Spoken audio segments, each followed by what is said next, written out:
Do you have email guidelines? Because I think we can all admit and all agree that we have read some really terrible emails that really consume a lot of our mental energy unnecessarily. And so I'm going to suggest to you that you implement email guidelines. But I'm not just going to suggest you do it. I'm actually going to give you some email guidelines. These are the email guidelines that I would implement throughout my organization. Very first tip on an email guideline is all emails should state the purpose up front. Have you ever read an email where you're like, what is this person asking? And you've got to read the entire email, and maybe you get to the bottom and they stated the purpose, or they haven't stated the purpose at all. And you've got to kind of piece together and be like, I guess that's what they are asking me to do, right? Reduce that cognitive burden on people and just state your purpose up front. Less text, okay? Once you've written an email, you need to go through and say, can I eliminate unnecessary words? Can I eliminate unnecessary sentences? Can I eliminate unnecessary paragraphs? Here's another tip for you, short paragraphs.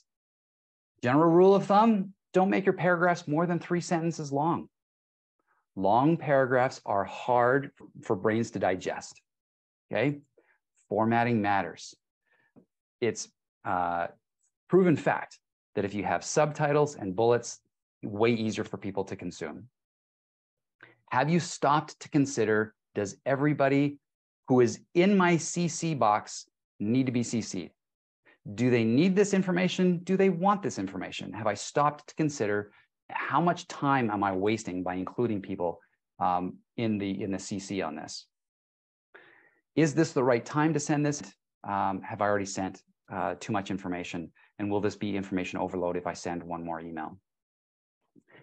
And my final tip for you on this, on email guidelines, is probably the most important. If you want to save your organization a lot of time and reduce the amount of drama in your organization, adopt the no negative feedback in emails rule. Negative feedback and controversial statements do not belong in email.